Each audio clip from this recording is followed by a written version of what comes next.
Actually has talked about how he marks up the speeches to help him with the pacing. That is something that he's likely done today as he is preparing to deliver the most important speech of his life. All right, Arlette Saenz, thank you so much. And it's weird. We're watching the scenes coming from Capitol Hill. I just saw West Virginia Democratic Senator Joe Manchin taking some couple's picture for them with their camera. Everybody wearing masks, which is obviously quite a different sight from President Trump's departure event earlier today, where I didn't see one mask. It is a real moment of contrast. So you couldn't. So much of the Trump presidency has felt cinematic. I believe that is Ted Cruz there, right there, wearing a mask and nodding in the center of your screen. Yet another sign of President-elect Biden, extending a hand of bipartisanship and opportunity, even though the invitations go automatically to every member of the House and Senate. Biden could have made it clear, as Beto O'Rourke, the former Texas congressman, made clear, that he didn't think Cruz belonged there, given Cruz's role in challenging the election results, trying to overturn the result of the election, playing a role in the big lie that Biden didn't win and that the election could be overturned. And yet he's there, showing his face, though masked. In any case, Dana, so much of this day is so different because there just aren't crowds there. There just aren't, the American people aren't there. It's dignitaries and officials such as, who is this? Is that Laura Bush? No. Oh, I believe that's Elaine Chao and Mitch McConnell. Elaine Chao, Trump's former Secretary of Transportation, who resigned after the insurrection. Of course, her husband is the Senate Majority Leader. Yeah, I mean, talk about uncomfortable position.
You have been there at the inauguration of President Obama. What's happening behind the closed doors?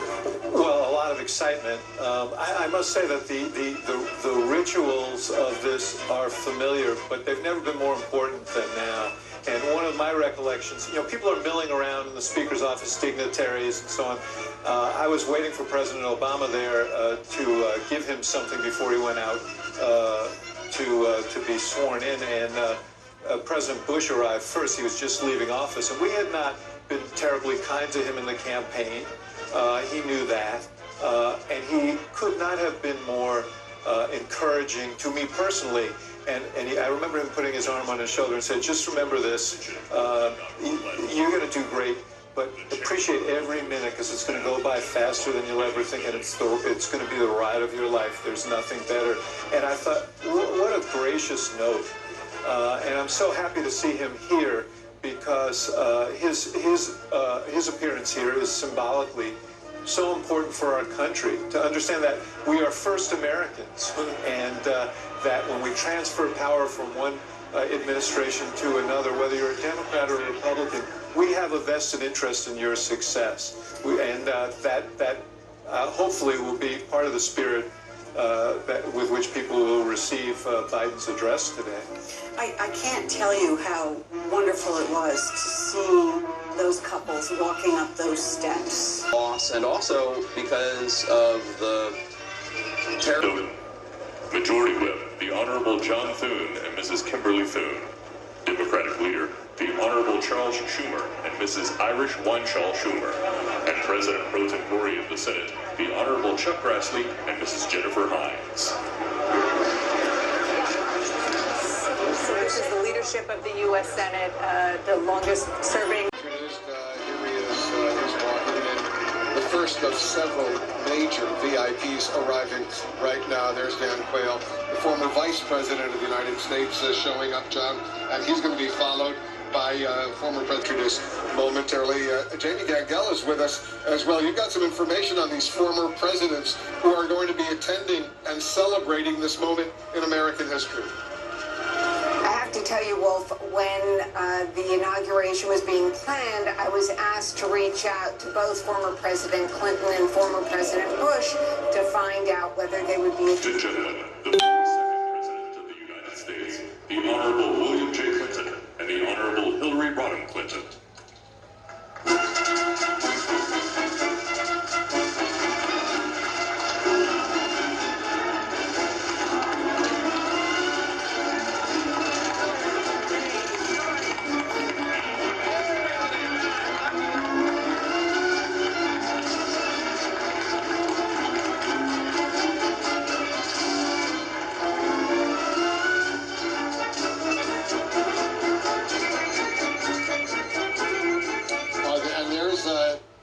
Former President George.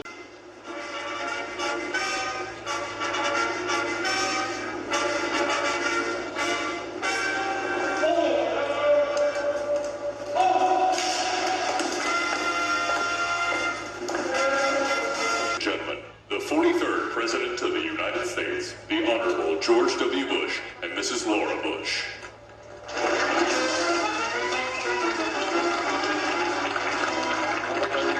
President Laura Bush. Jamie Gangel, you're getting some reporting. What else are you learning? Well, I have to say I'm laughing as I'm watching them come down, Wolf, because you may recall that even though he's a Republican, former President Bush did not vote for Donald Trump in 2016. He left it blank. I think it's pretty fair to guess he did not vote for him in 2020 either. But it's what a difference 4 years make when at the last inauguration, President Bush... The 44th President of the United States, the Honorable Barack H. Obama and Mrs. Michelle Obama.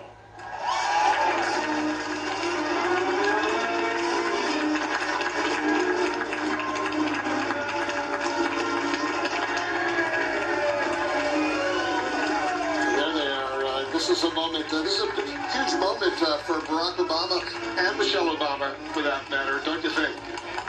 Absolutely. 4 years ago, Donald Trump ran against Barack Obama and won the presidency. In some ways, Donald Trump's election was a repudiation of the Obama agenda. However, now you have Joe Biden coming in, and Joe Biden ran saying we're going to strengthen Obamacare. We're going to bring back the multilateral approach. We're going to respect our allies. Now, he will be different. Joe Biden will be. President Biden will be in different ways than President Obama, but this is a very proud moment. I'm sure Obama, for him, this moment is not just about his happiness for the country, which I'm sure he feels, but also for a very close friend who is realizing a live stream, and in whom I know he has great faith to be the right person at this moment. So this is a moment of great satisfaction for both Barack and Michelle Obama. There you see the justices of the U.S. Supreme Court, including some of the justices nominated by soon-to-be former President Donald Trump. The Chief Justice of the United States, John Roberts, walking in right there as well. They're going to be of the soon-to-be Vice President of the United States, Doug Emhoff, her husband. These are the stepchildren of Kamala Harris walking in as well. All the family members are going to be introduced in the course of this inauguration. This is Cole and Ella, who are there right there, obviously very excited, John. For the family, it's just simply a remarkable moment, and it is a reminder that we're being introduced to a historic vice president, a woman as the vice president of the United States, a woman of color as vice president of the United States, the first, second man, second dude, call it what you will, the husband of the vice president and the family of the vice president in this remarkably now very public role. Yes. As we watch all of this unfold. Jake. Thanks, Wolf. This is a celebration of the United States of America in so many ways. And as they're being introduced formally and coming down those stairs formally, just a moment to recognize all the modern families being represented by both the first and the second family. Ashley Biden is the daughter of Joe and Jill Biden, but Hunter Biden is his surviving child from his first marriage. Joe Biden's first wife, who died tragically in a car crash. And earlier you saw Ella and Cole Emhoff, who are the stepdaughters of Kamala Harris, and are Doug Emhoff's children. So, like so many American families, you see how blended families are coming together today, from both the first and the second families. And now we see Vice President Mike Pence and Karen Pence walking through the Senate, These are some of the individuals who help run the Congress. We are expecting... Ladies and gentlemen, the Vice President of the United States, the Honorable Michael R. Pence and Mrs. Karen Pence.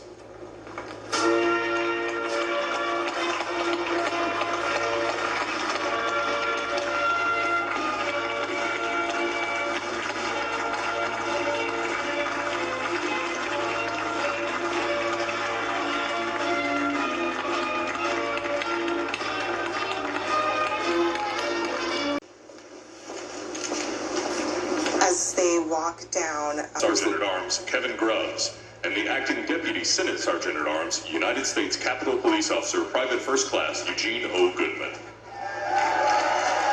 Eugene O. Goodman is getting a hero's welcome. He is the Capitol Police officer who helped bait the wild mob away from the Senate. That's him right there. A veteran.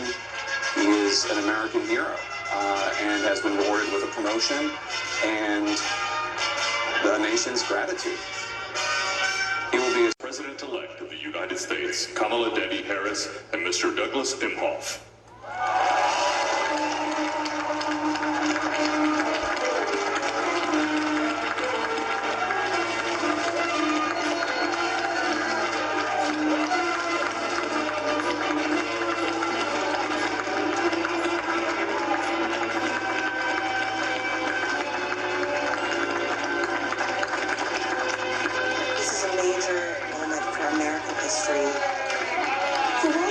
For the country as Kamala Harris walks down the stairs, soon to become the next Vice President of the United States. And I want to make a note about the color she's wearing, not to be, trite about it, but Kamala Harris is wearing purple, which is something that's pretty significant to her. When she ran for president, one of her colors of her campaign was purple and yellow. That is a nod to Shirley Chisholm, who ran for president as a black woman decades ago and has inspired her political career. 72. And 72. 92. Senator, soon-to-be President of the United States, walks through with the First Lady, soon-to-be First Lady Jill Biden. Just remarkable history. The election of Joe Biden, now the inauguration of Joe Biden. What a moment. The weight on this new president in the middle of a pandemic, with an economy bleeding jobs, a country so divided that supporters of the former president, soon-to-be former president, attacked that building 2 weeks ago today. Just a remarkable moment. The weight of the presidency about to pass onto Joe Biden. Kevin Osnos is with us, the Biden biographer. This must be so... The President-elect of the United States, Joseph Robinette Biden Jr. and Dr. Jill Biden.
Madam Vice President-elect, members of Congress and the judicial branch, former presidents and first ladies, vice presidents, leaders from abroad, and a whole bunch of Bidens. America, welcome to the 59th presidential inauguration, where in just a few moments, Joe Biden and Kamala Harris will take their solemn oaths. This ceremony is the culmination of 244 years of a democracy. It is the moment when leaders brought to this stage by the will of the people promise to be faithful to our Constitution, to cherish it and defend it. It is the moment when they become, as we all should be, guardians of our country. Have we become too jaded? Roy Blunt.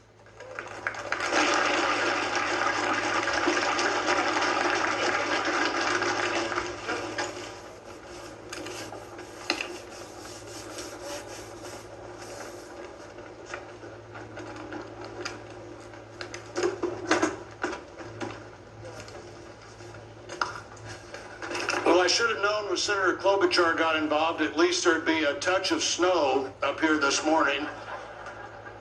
Of all the things we'd considered, I don't think snow was on my agenda until I walked out the door a moment ago. But thank you, Senator Klobuchar, and thanks to the other.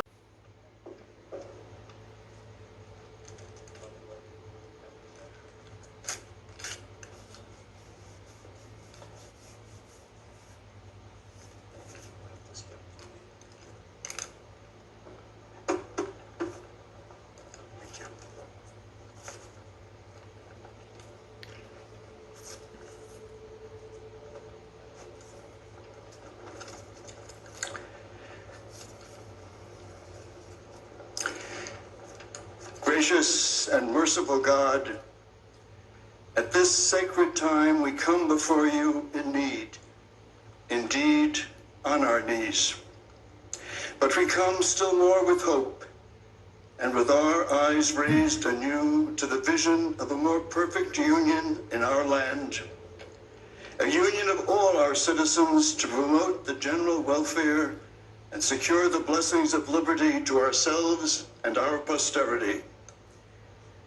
We are a people of many races, creeds, and colors, national backgrounds, cultures, and styles, now far more numerous and on land much vaster than when Archbishop John Carroll wrote his prayer for the inauguration of George Washington 232 years ago. Archbishop Carroll prayed that you, O Creator of all, would assist with your Holy Spirit of counsel and fortitude the President of these United States, that his administration may be conducted in righteousness and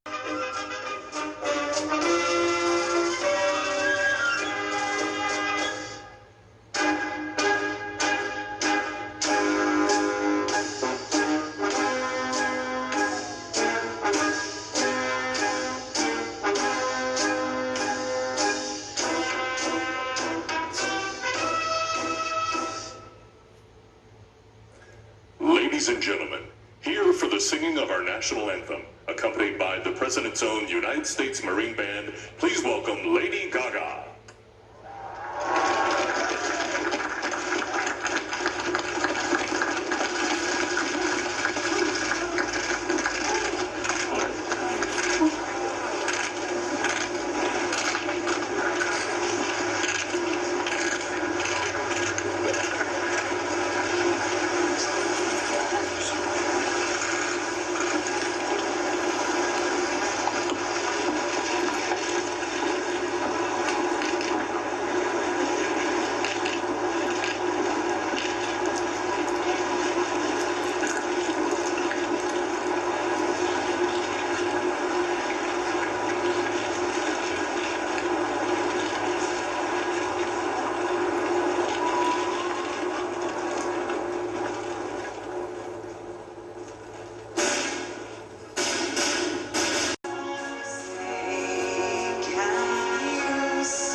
of the United States of America, and to the republic for which it stands, one nation, under God, indivisible, with liberty and justice for all.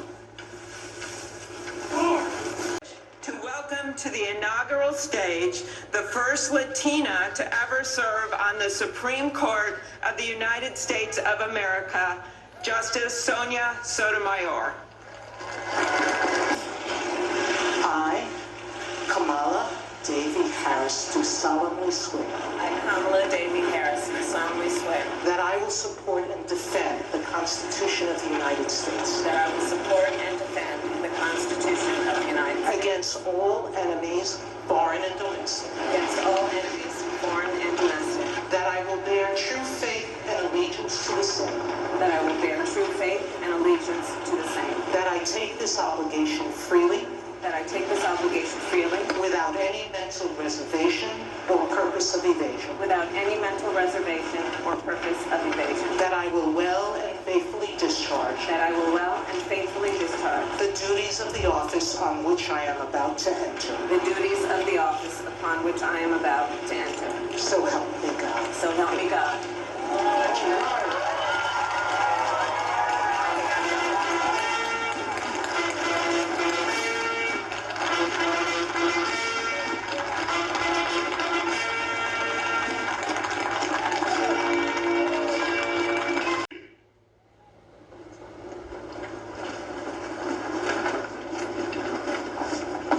Land is your land, and America the Beautiful, accompanied by members of the President's own United States Marine Band.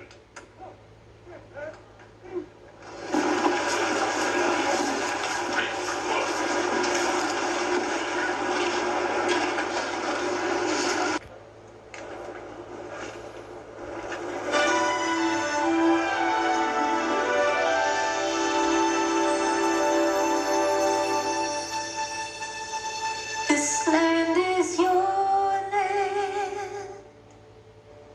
This land is my land. From California to the New York Islands, from the Redwood Forest to the Gulf Stream waters.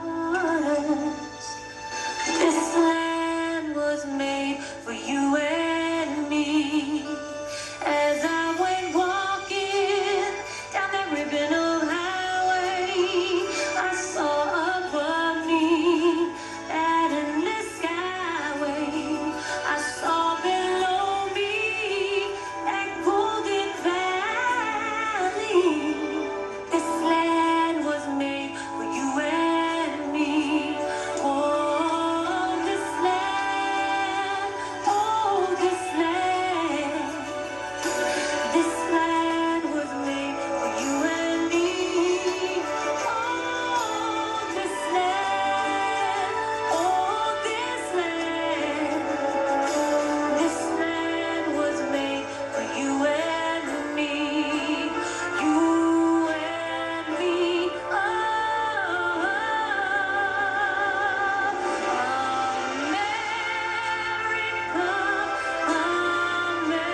America, God shed His grace on thee and crown thy good with brotherhood. From sea to shining sea.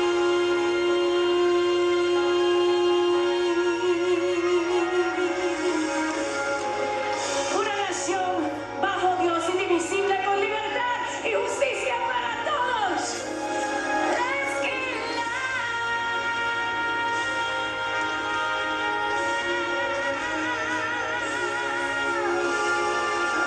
This land was made for you and me.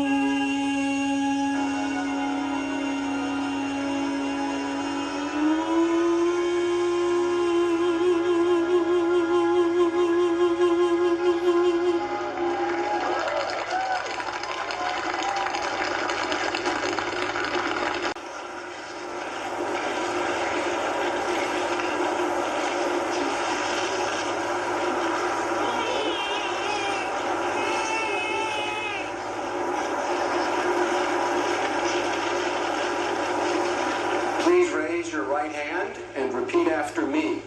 I, Joseph Robinette Biden Jr., do solemnly swear. I, Joseph Robinette Biden Jr., do solemnly swear. That I will faithfully execute.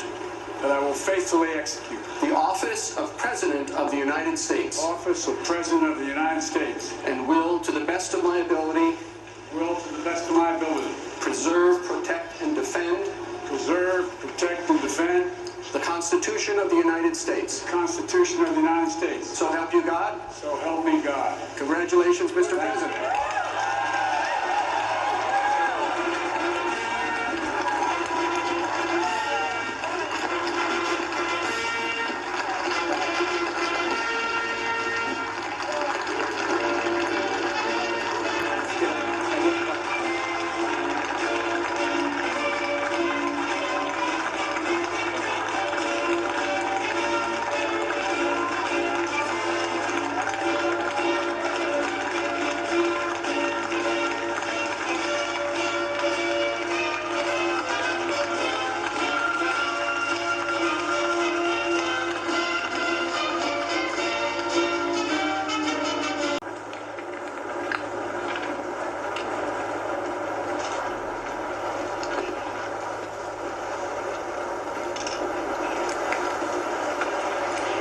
Now my great privilege and high honor to be the first person to officially introduce the 46th President of the United States, Joseph R. Biden Jr.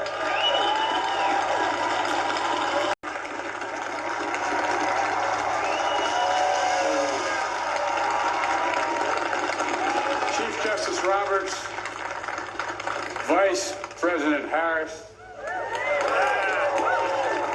Speaker Pelosi, Leader Schumer, Leader McConnell, Vice President Pence, my distinguished guests, my fellow Americans. This is America's day. This is democracy's day. A day of history and hope, of renewal and resolve. Through a crucible for the ages, America has been tested anew, and America has risen to the challenge. Today, we celebrate the triumph not of a candidate, but of a cause, the cause of democracy. The people, the will of the people has been heard, and the will of the people has been heeded. We've learned again that democracy is precious, democracy is fragile. And at this hour, my friends, democracy has prevailed. So now, on this hallowed ground where just a few days ago, violence sought to shake the Capitol's very foundation, we come together as one nation, under God, indivisible, to carry out the peaceful transfer of power as we have for more than 2 centuries. As we look ahead in our uniquely American way, restless, bold, optimistic, and set our sights on the nation we know we can be and we must be. I thank my predecessors of both parties for their presence here today. I thank them from the bottom of my heart. And I know, here we stand, across the Potomac from Arlington Cemetery, where heroes who gave the last full measure of devotion rest in eternal peace. And here we stand, just days after a riotous mob thought they could use violence to silence the will of the people, to stop the work of our democracy, to drive us from this sacred ground. It did not happen. It will never happen. Not today, not tomorrow, not ever. Not ever.